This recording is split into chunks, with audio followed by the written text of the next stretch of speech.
家好，大家好，oggi sono in compagnia di Rui! Ciao ragazzi!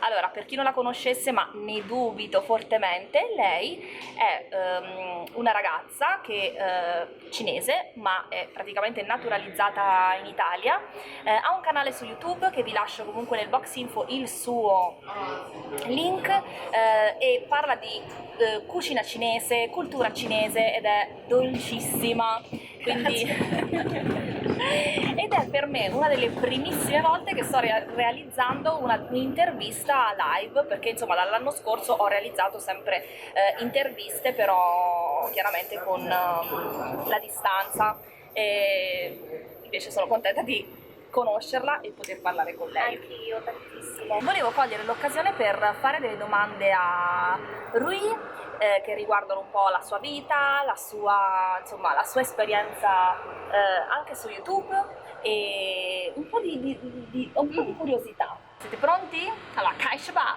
iniziamo? Parlaci di te, prima di tutto. Ok. Allora, ciao a tutti, sono Rui, sì, sono una youtuber come Stefania, noi abbiamo anche delle cose comuni, nel senso che trattiamo molto spesso in realtà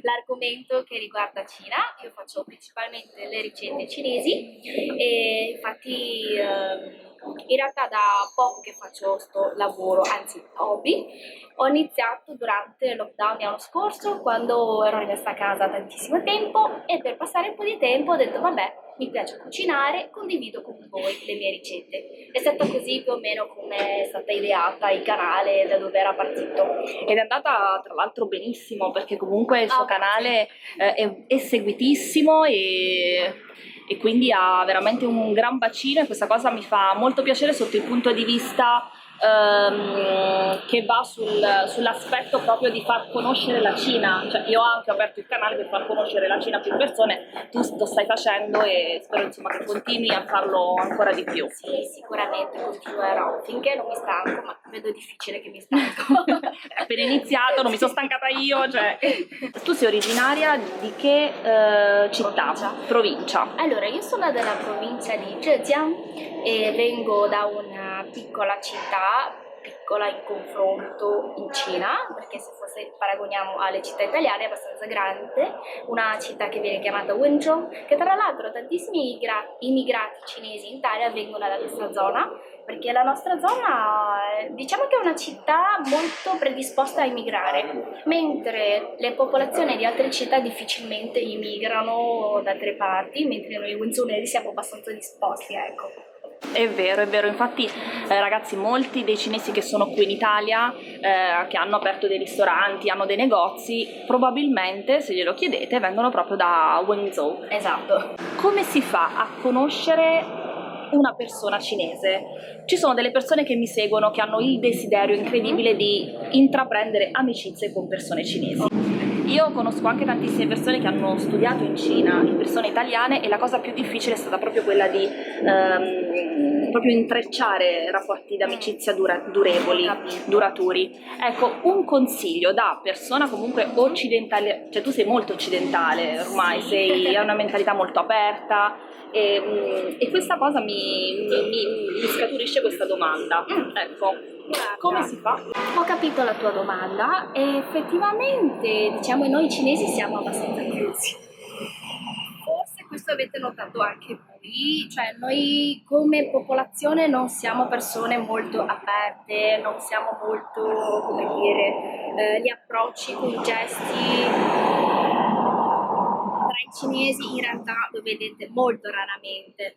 Quindi, cioè, non è come quando incontri un americano, dici ciao ciao, fratello, come va? Subito diventate amici. Yo, bro, sì. Con i cinesi è una cosa un po' più delicata, nel senso, a me, parlo di mia esperienza personale, sono una persona che va molto a rallento. Quindi ci conosciamo, parliamo, ma non subito entro in contatto stretto con te. Quindi secondo me per fare l'amicizia con dei cinesi ci vuole al minimo un po' di pazienza. Poi secondo me la cosa più forse facile di farvi aprire questa amicizia è trovare qualcosa in comune, Ad esempio, noi cinesi in realtà apprezziamo tantissimo se le persone vogliono studiare cinese, vogliono fare qualche Vero. ricetta cinese, perché ci fate sentire familiari. Se no, noi siamo abbastanza, come dire, timidi. Tante volte non siamo neanche, non vogliamo parlarti, e che, oddio, sono troppo timida, non so come iniziare un discorso. Tantissime volte è così. Quindi se avete tra i gruppi una compagnia cinese che magari sta lì nel suo angolo, non vuole parlare, non perché non vuole conoscerti, è che cercate di rompere un po', diciamo, il suo guscio che la protegge, ecco. Di nostra caratteristica siamo un po' così chiuse, ecco. Non solo con voi, anche con i cinesi. Tra cinesi e cinesi tante volte non è che sia proprio così facile anche aprire un'amicizia. Tu le scuole dove le hai fatte? Le fatte in Cina o in Italia? Allora, in Cina ho fatto fino alle elementari, poi qua ho continuato con medie, superiori, università, quindi la maggior parte in realtà l'ho fatto qua. E com'è stata l'esperienza, ti ricordi un po' com'è stata l'esperienza delle scuole elementari in Cina? A differenza, diciamo, di quelle che poi hai fatto qui, quindi tutte le medie, tutte le esperienze, insomma, poi in età...